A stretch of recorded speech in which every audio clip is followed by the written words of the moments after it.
Bangladesh premier লিগের BPL ২০২৬ সালের আসর আয়োজিত হতে যাচ্ছে একেবারেই ভিন্ন আঙ্গিকে।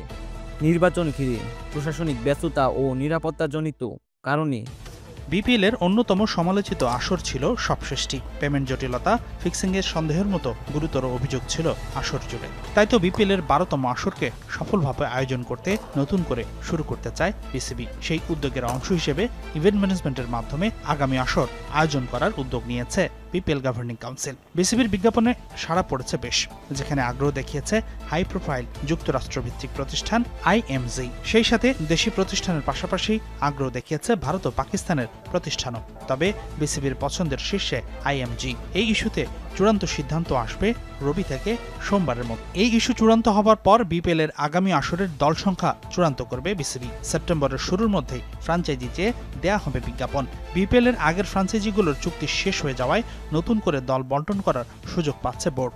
সুষ্ঠুভাবে বিপিএল আয়োজন করতে এবার দল সংখ্যা কমাতে চায় গভর্নিং কাউন্সিল। ৫ থেকে ৬টি দল নিয়ে হতে পারে বিপিএল এর ১২তম আসর।